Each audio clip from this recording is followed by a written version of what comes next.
Welcome back. We have not done this in a long time. Yes. Right? It's been like months now. Yeah. We've been just having trouble trying to... We have scheduling conflicts. Yeah, scheduling conflicts. But we're back. Hopefully now consistently. Yay. I know. Hopefully we'll be back finally. consistently. But we're back to semi-consistency, or as consistent as we are. We actually need to get real consistent at some point. We'll get better. Yeah. We will. We will. We just will, or will fail miserably. Yes.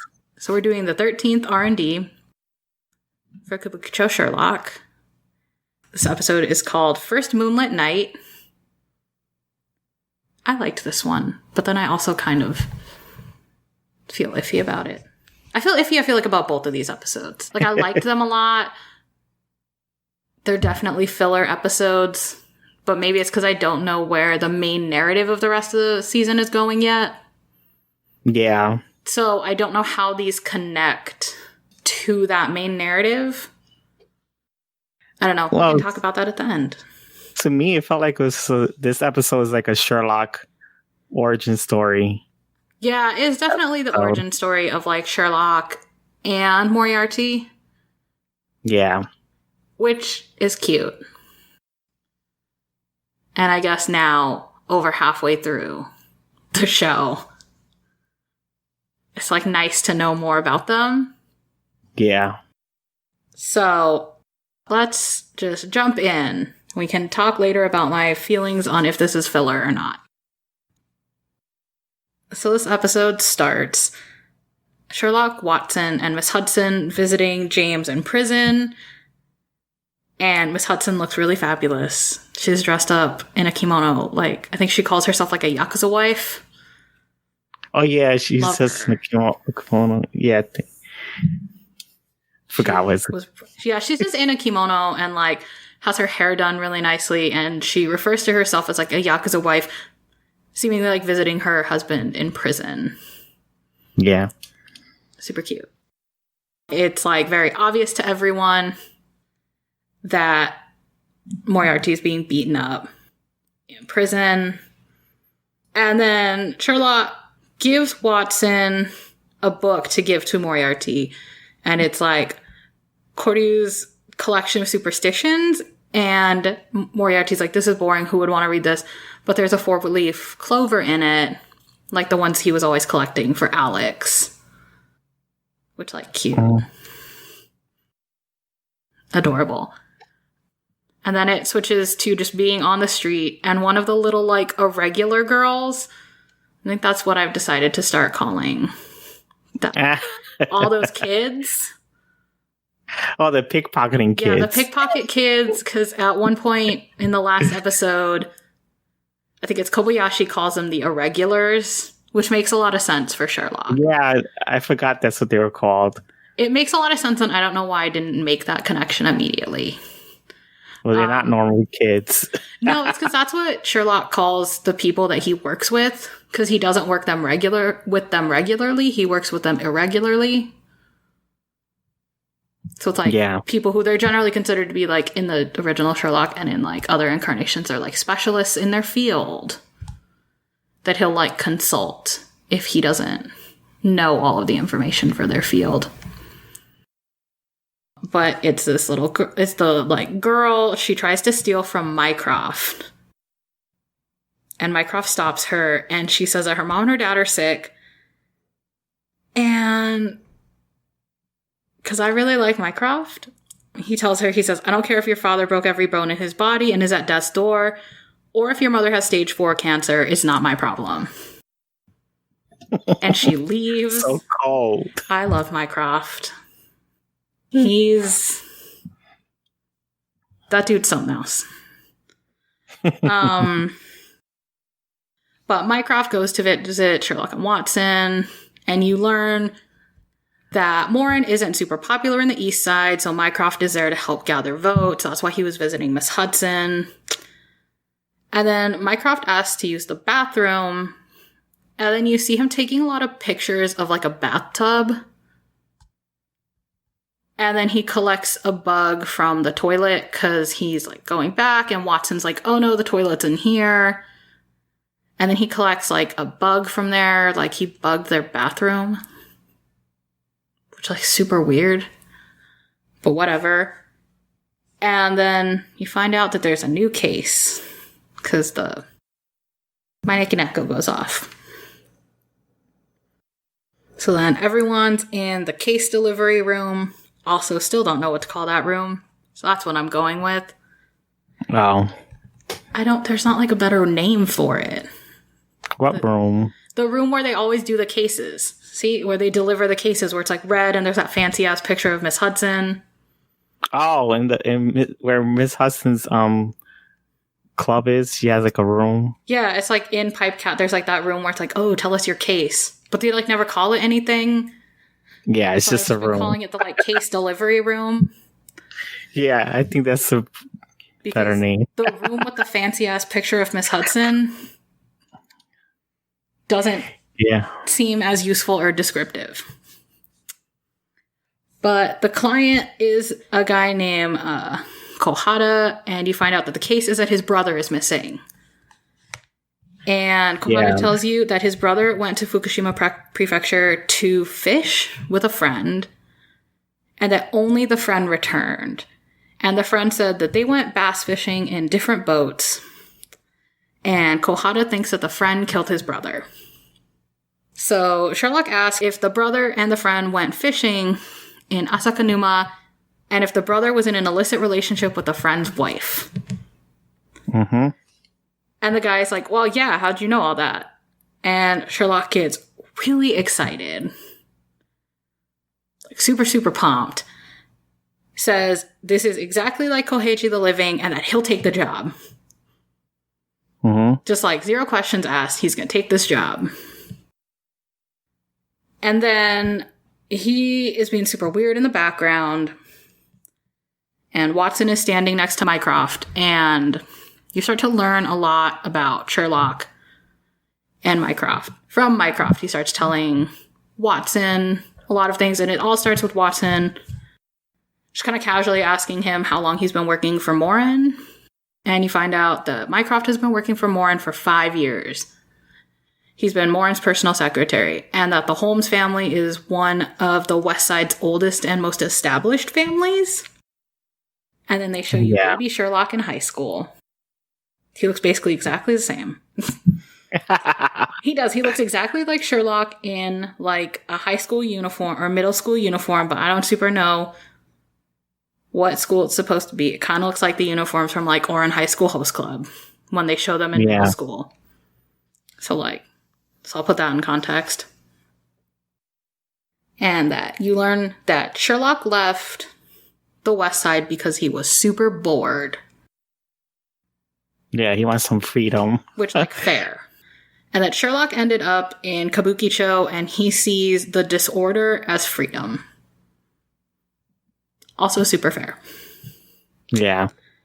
You find out that Miss Hudson found Sherlock lying in the garbage in his underwear. Yeah, that was so weird. Super normal. For Sherlock. Super normal. I feel like I've been also reading a lot of manga where you're just like, people are found in the trash. And I'm like, why is this such a trend? It's like people get thrown out of a building, immediately land in a pile of trash, and then they just stay there in that pile of trash. So you see Sherlock's Rakugo master, who's been mentioned in the past, but you actually get to see him, and he says that Sherlock is not good at Rakugo because all he does is copy others, and that means something is missing. And then Sherlock's like, something doesn't tell me anything, which fair. Doesn't tell anyone anything. Sherlock is told not to come back to learn to Rakugo. And then they show you him doing Rakugo in the park, and baby Moriarty meets him. Baby Moriarty. So cute. Oh, yeah. Had his little He's such an outfit, adorable too. kid. Yeah, his little outfit, too. Adorable little outfit. I like him. But in their conversation, Moriarty tells Sherlock that he can't make money in Rakugo because his characters don't seem alive. And then it shows you, like, Sherlock and Moriarty, they're a pipe cat, and this guy is talking to Miss Hudson about a job. And Moriarty tells Sherlock, hey, you should be a detective. Wouldn't it be cool to, like, deduce stuff? And things like that. And Sherlock says, oh, there's no deduction necessary. Obviously, the son did the crime. Like, cool. Super fast. But Moriarty says that Sherlock should become a detective to expose the different kinds of human hearts. And Moriarty is the one that suggests to Sherlock to do a mystery-solving Rakugo. So that's the reason we got that. And then it's, like, just more of Sherlock being weird in, like, the present. Right? Did you like Sherlock's background? I liked his background. Yeah, I do like I like the backstory of Sherlock. Yeah. It's just weird that he just, like, they'll talk about the case in the bar and all of a sudden he's able to solve it like that. They never show you how he gets there either. He's just like, oh yeah, obviously the son did it. And it's just like, okay, cool. But it also does show you that Sherlock used to be a bartender. Yeah, Miss Hudson hired him as a bartender. Yeah, so Sherlock used to be a weird dude who was just there. Yeah. Like, there's that bartender now who I want to know his story because he's just there. Maybe he was found in the trash by Miss Hudson. Maybe he was found in the trash by Miss Hudson. But if he was found in the trash by Miss Hudson, what was his dream? What was he doing? What's he trying to achieve? Why was he found in the trash? Maybe she just likes to pick up homeless people from the trash. There's so many questions. Yeah, flashback was cute. So after the Sherlock flashback, you get, it's much shorter, but you get a Moriarty flashback, which starts with Moriarty being beaten up in prison. Oh, yeah. He getting beaten up. Moriarty. Yeah, he's getting beaten up for seemingly no discernible reason other than just kind of existing. Yeah, like it happens in jail. Yeah, and in real life. Like in high school and shit. Think about it. In high school, people just got beaten up for, like, existing. High school's a dark time. But you get Moriarty flashback. Because there's that dude, right, who's helping him, like, whatever. That dude Ishiki who, like, saves him. Well, doesn't save him from being beaten up. But after he gets beaten up, he's like, hey, let's go to, like, the infirmary. Doesn't save him. But he, like, helps patch him up. And you see his flashback through him talking to Ishiki, because he's like, oh, where'd you get that book? And he's like, oh, my friends came to visit me, blah, blah, blah. And then he tells him that when he was a kid, he always felt like something was missing, and that his mom and Alex filled that void for him when he was young. But then his mom killed herself, which, like, you see tiny, terrified Moriarty, just, like, heartbreaking in that scene. Because, like, a maid discovers the mom, and Moriarty's, like, under a table. So it's super depressing. And then Alex, you find out, is the one that pushed Moriarty to go to the east side and explore. So it's like, Alex pushed Moriarty to go to the east side, and then Moriarty ran into Sherlock and pushed Sherlock to be a detective and to do mystery-solving Rakugo. So then, in this weird roundabout way, Alex is responsible for everything. Yeah. Does that make Alex responsible for her own death? Who knows? But you find out that kind of in seeing both of these views of them, Sherlock and Moriarty are very similar. They're viewed as people who have, like, a hole in their heart that nothing will fill. And then that dude comes in and they take Ishiki away on order of the dude that's been just like in charge of telling people to beat up Moriarty. Not like beating him up, but telling other people to beat him up. He's got like port wine stain on his face. What, the friend that was with Moriarty? No, he gets taken out of the room because that dude and the two guys that were beating up Moriarty. There's like the two dudes that were beating him up and that dude who's not beating him up, but is there and is kind of like seemingly in charge of the beatdowns. Yeah. They come in and they take that dude away. Mm-hmm. They just take that man away. And then it changes to Sherlock is solving that crime. He's like standing on the table, I think. Or he's sitting on the table. He's being a weirdo on the table in some way. Yeah. And he says that the client is the criminal. He killed his brother. And he figured this out because their client smells like the himeshaka flower. Yeah, I just put flower. Hana Katsumi flower. And it's important because it's a flower that only blooms in Asakanuma. And so that dude is obviously the killer. Yeah. Ta-da! The crime is solved. That's basically it.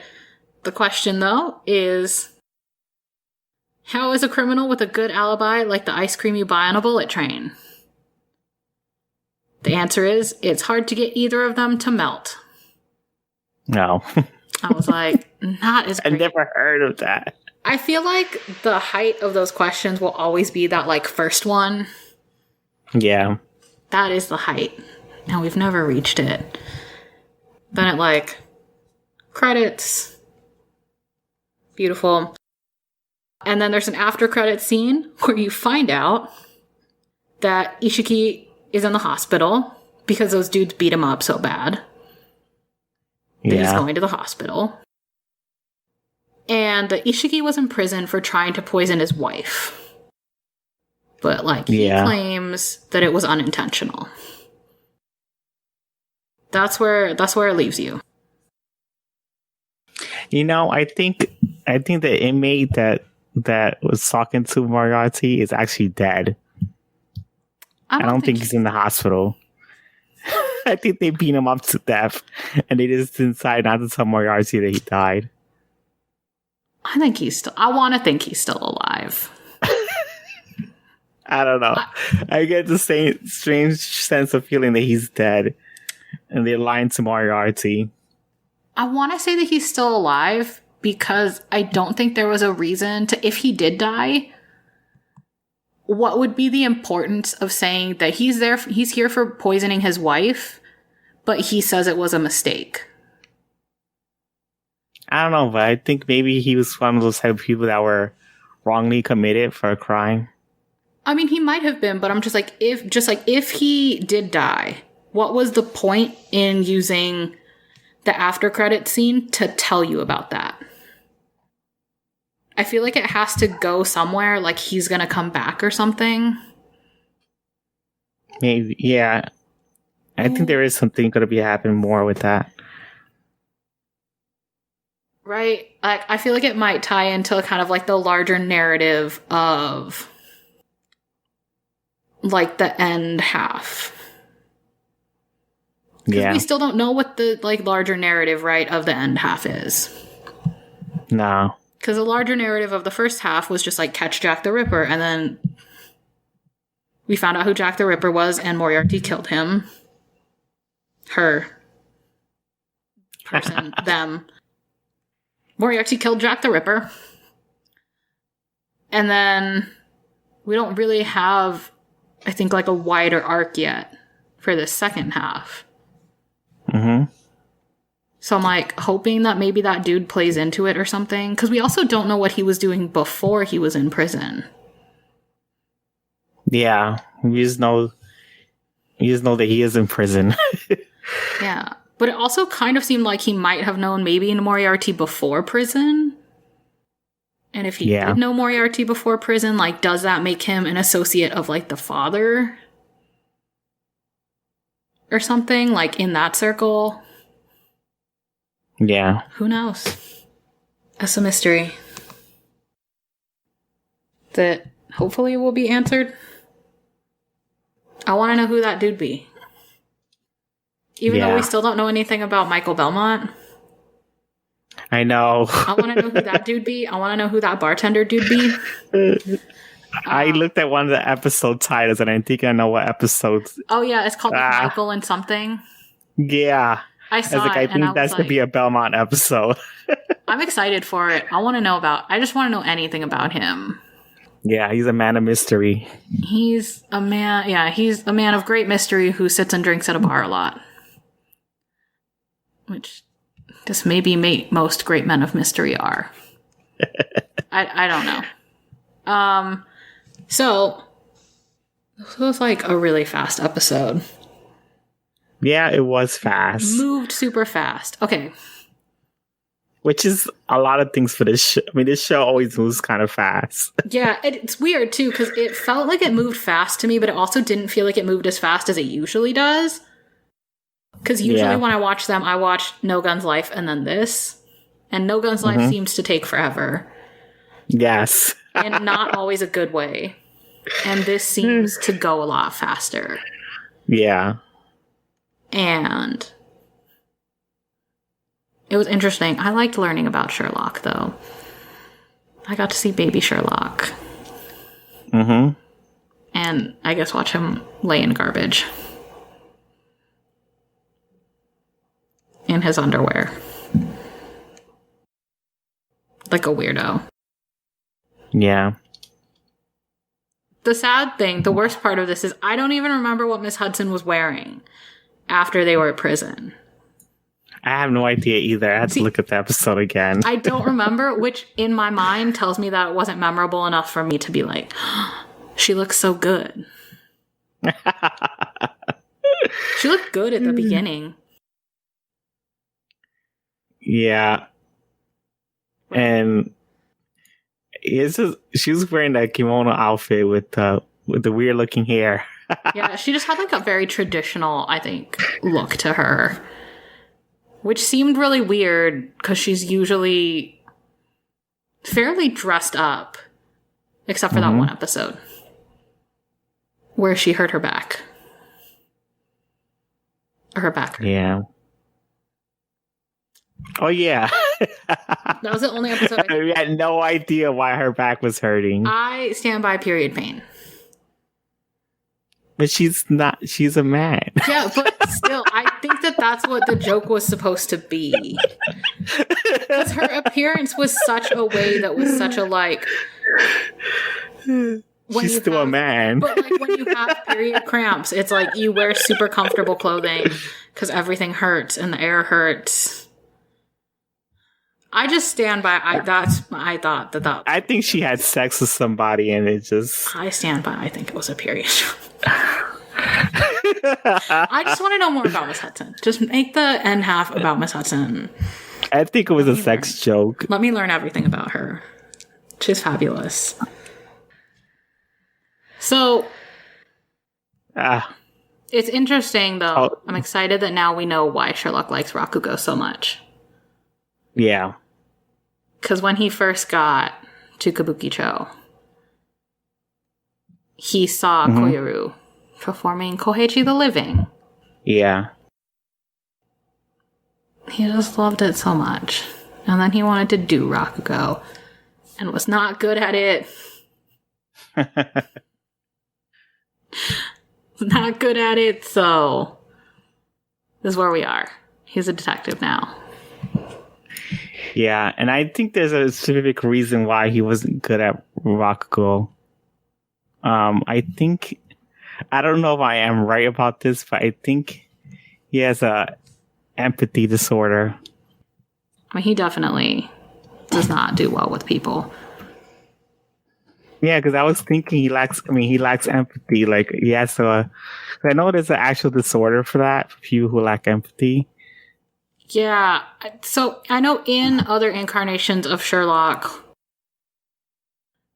I think one of the most famous is apparently now the most famous one is like the BBC Sherlock.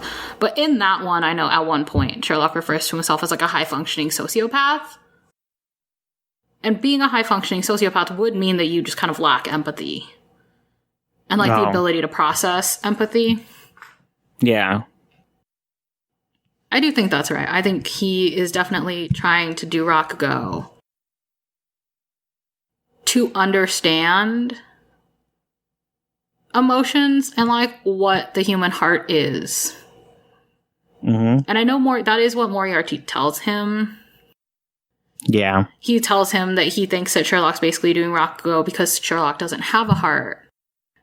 Mm-hmm. And because he doesn't have a heart, he wants to know what it is. Yeah, that's why I was thinking he lacks empathy. He thinks that like Rakugo will teach him that. Mm-hmm. Aw. So deep. Because, I was thinking he has a hole in his heart because he lacks empathy or something like that. Yeah. People do view that as you having a hole in your heart. And, I think Moriarty just has a hole in his heart because his mom died. I think Moriarty's existed before that, though. I mean, because he says I meant to call him James. Like it doesn't matter. I feel like that's just what we're gonna call him forever. Because that's also what we were introduced to him as. We were introduced to him as James Moriarty, and everyone called him Moriarty. I mean, because I still call him Moriarty even when he was a kid. I just got used to calling him. Just call him Moriarty. That's right. I think ever since he lost his mother, he's had a hole in his heart because his mother is gone and he doesn't have his mom anymore. And now his sister made a bigger hole in his heart. So I view it, I think he had it before. Because even Moriarty says that, like, he's always felt that something was missing and just his mom and his sister were able to kind of, like, fill that void in his heart, which would, like, in my mind implies that it was already there. And just, like, he was able to ignore the fact that that hole was there because he had people to care about. Because I know that, like, that is one of the, to my understanding, with, like, the research I've been able to do into it, just not for this podcast, just, like, in academia, is that, like, one of the myths is that sociopaths feel no empathy for anyone, but it's possible, it is actually possible for them to feel empathy towards certain people. And it's just generally people that they feel very close to, they'll feel empathy for them. Well, I found out it's called empathy deficit disorder. Yeah.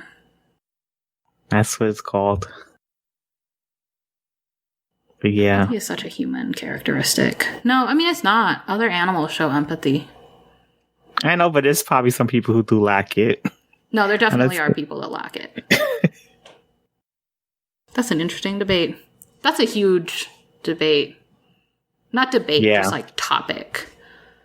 Is like sociopathy and like empathy and how do we feel empathy and like what truly is empathy. Right? Mm-hmm. I did like getting back to this. Not that this is not a conversation I want to do, but I feel like I can do the empathy conversation for hours. I do love that it seems like Alex is the one that pushed all of this into motion. Yeah. Because she's the one that pushes James to go to the east side. When you also see James in like a middle school uniform, which also looks like it's from Orin High School Host Club. I think they look like that because they're that like cream white color.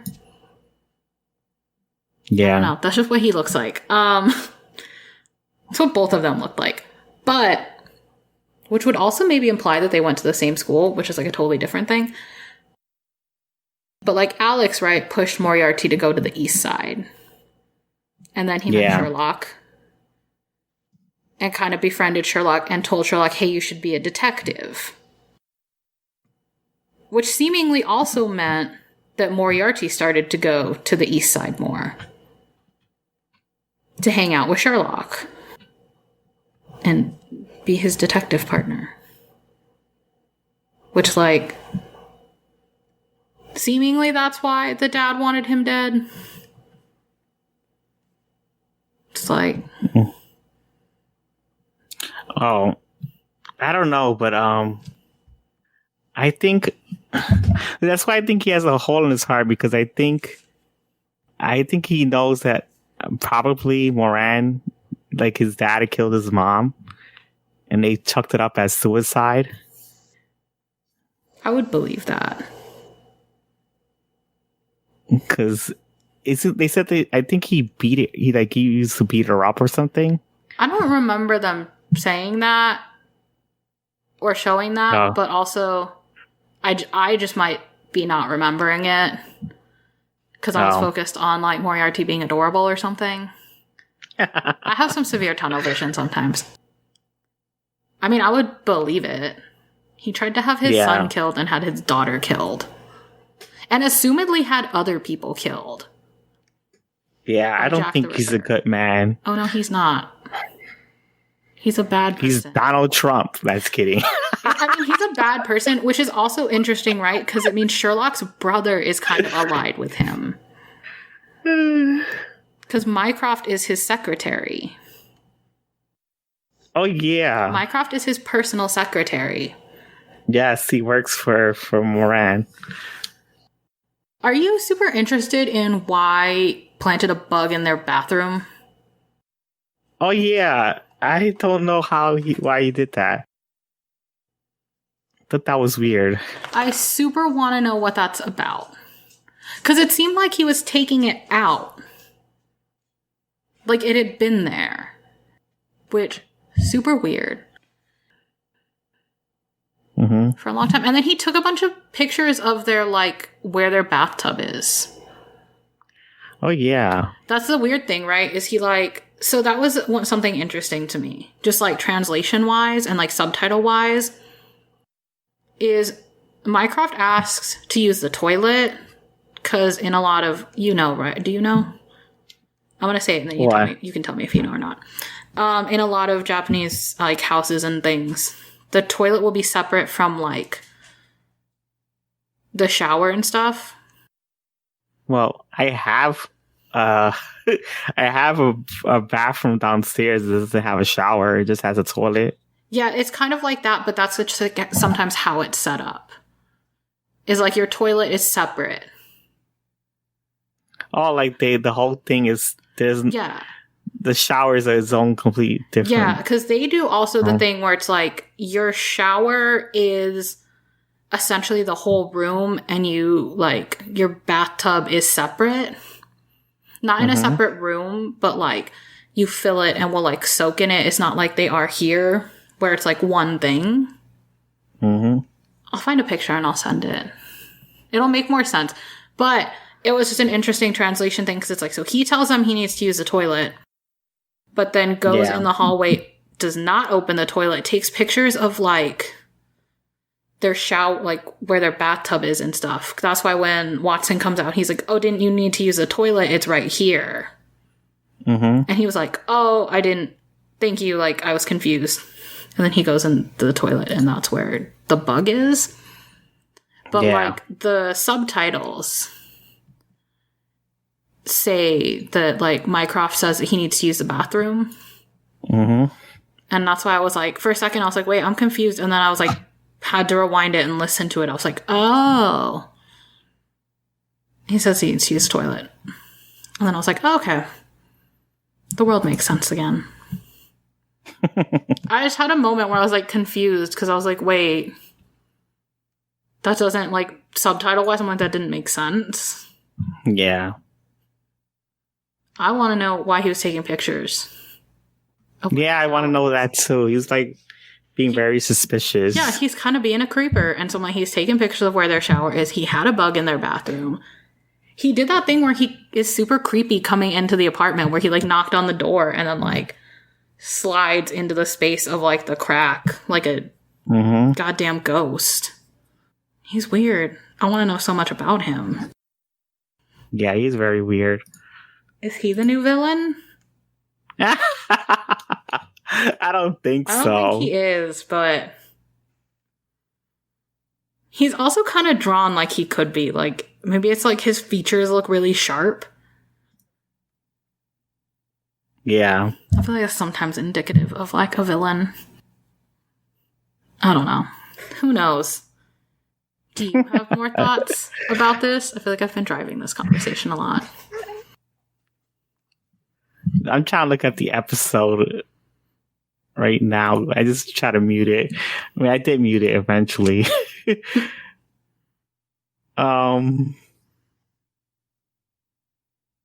What is it? Yeah, because how did Minecraft even knew that there was a bug in the room? Assumedly, he planted it there. Oh. That was my thought. I thought he was removing it to like listen to it or something. That's what I assumed, to like take it with him, which would imply that he knew it was there, or he's planting it. And I am just confused as to which direction it's happening right now. Like, that I'm just confused about, like, is he taking it or leaving it? Mm-hmm. But either way, if he was taking it, that would mean he knew it was there, which would imply that at some point he planted it. Oh, yeah, because I think he goes to the other room and they tell him that the bathroom is this room, not that room. Yeah, that's why, because he's leaving where he's taking pictures, and then Watson is, like, coming down the hallway, and it's like, oh, no, the toilet's in here, and he's like, oh, okay, thank you. Yeah, and like I think he planted something in there. That's why I was like, I just couldn't tell if he was planting it or taking it. I mean, either way, at some point. Yeah, it's something suspicious. I'm so interested. Because I'm watching it now, and yeah. It's because he just takes whatever that was in the outlet and just takes it with him. He doesn't. So he does take it, right? Okay, so that means he planted it at some earlier point. No, it's interesting, though, because then it's like, when did he plant it? And you would assume he planted it when Irene's body. Yeah. Right? Because I think that was the last time he was there. If I'm remembering correctly. That was the first and last time Mycroft was at their residence. Because the other time he was only in the case delivery room. So it would be assumed he planted the bug then, so then it was like, what was important in the time span between the Irene dying thing and right now? Yeah, he just takes it. So, I don't know. Mycroft is so weird. There's definitely something suspicious about him. He's suspicious. I need to know about him. I need to know more about him. So much. Well, is there any more to this episode? This episode felt a lot like filler. Oh god, his hair is so different when he's a homeless man. When he has the underwear. Oh, Sherlock? Yeah. Oh, Sherlock. Oh, because I found out the outfit that Miss Hudson was wearing. Which one is it? When she met Sherlock, she's wearing like a sailor outfit, I think. All right, dope, Miss Hudson. And she has the pink hair, the pink wig. She has so many wigs. The only ones I know off the top of my head are that green one that I do not like. Short. You don't like the black hair one either. I thought it was like green. It's like a greenish black. Or it's like black, but the highlights on it look green. And it's that like bob, that really short bob. And I don't like that one.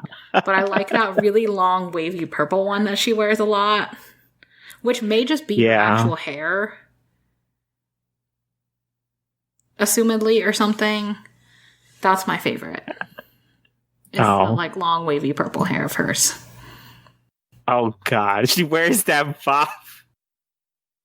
When she's oh god, because she wears it she wears it with pink and blue outfit in the bar. Oh, Miss Hudson, I love her style. It was when Charlotte was working as a bartender. Yeah, she wears I was it. going to say, you do see her in a lot of different outfits in this. I think it's because they, like, change time so much. Yeah, I think that's why you forgot. Yeah, because there was, like, the what beginning. Outfit she was with. There's, during the actual case delivery, there's, like, the flashback with Sherlock, the flashback with Sherlock and Moriarty. And then it comes back to the, like, present day. So she has, like, 4 different looks in this. Yeah. That was a lot for me to remember right now. I have other things to remember.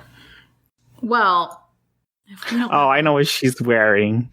Because she's wearing the pink hair again, but she's wearing like a red dress. So, like, maybe the pink hair was her hair back then. And, like, the purple is... Because she's wearing a pink... Yeah, she's wearing pink hair again in the present time. Oh, maybe the pink is a wig. Maybe the purple's a wig. I don't know. I don't know. I like the purple long wavy hair. That's my favorite. Also, because that's the one she wears. Oh, she put it in a bun. That's the one she wears in that, like, super military outfit. Is that long purple hair. And I was about that. Yeah. I was just about that whole look. This time it's pink hair with a red dress. Oh, Miss Hudson. I love her. And pink bow tie. And I love her. There's some pink design on the bottom of the skirt. That's fair. I think. All right. Yeah. Well. I don't know what else. I mean, there's really not a lot to this one. I feel like it was like, we did learn about Sherlock and Moriarty, but I feel like anything where we learn about people, it feels kind of filler, which is not bad. But, because like the Kobayashi one, there wasn't really a lot. The Lucy and Mary one, there wasn't really a lot. Yeah. Like, overarching narrative to it. This feels like we're gonna slowly ramp into what is the ending. Well, I see that there was before they find out, and I think when they found out the mom killed herself, they see like glass broken everywhere. Like, oh, there's like in Moriarty in the bedroom, there's like glass broken, and Moriarty's crying. Yeah, I know she was in the bathtub. Yeah, she was in the bathtub. I don't know if Moran posed it that she was in the bathtub or made it like... She probably did actually die in the bathtub. Yeah, because there's like a vase broken with flowers on it. That might have been from him climbing under the table. Oh. Really quickly. I don't remember how it looks. I don't have like it up, so I can't see how it looks, but that might have been what that's... I guess it depends. I think Moran probably killed their mom and blamed it on Moriarty. Poor James Moriarty. Moriarty. Such a baby. You know, they look cute as kids, both him and Alex. I don't know why Alex freaks me out. I don't know why. I mean, they're twins and they look so similar. Yeah, I mean, they are supposed to look similar. But, like, she weirds me out a lot. Maybe it's just because like I didn't get enough exposure to her as a character. Yeah. And then they just kind of had her there talking a lot and being there a lot. And I'm like, I'm so confused about like what to think about this. Thank you for listening. Tweet at us at Anime Max Podcast. Let us know what you think of Sherlock's and Moriarty's backstories. Did you like it? Did you not like it? Do you not know what to think about it? Hey, do you think Sherlock lacks empathy? Oh, Sherlock. I love Sherlock. Sherlock is definitely a high-functioning sociopath. Tell us what you think about that. Tell us what you think about Alex essentially putting into motion what probably caused her own murder.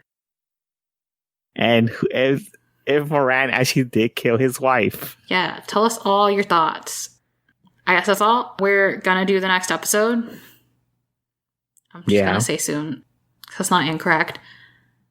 So, those will be up. And we're gonna do really good at getting through the end of Sherlock. And then No Gun's Life comes back in July. Yeah. And then, I guess, maybe picking another I guess tweet at us. Let us know if you see anything cool in like fall 2020 lineup. Yeah. While we try and figure out what we want to do. Yeah. We need suggestions always. Because if not, I'm only going to pick detective things. Okay. Or murder things. Thank you again for listening. I guess bye. All right. We'll see you guys on the next one. Bye.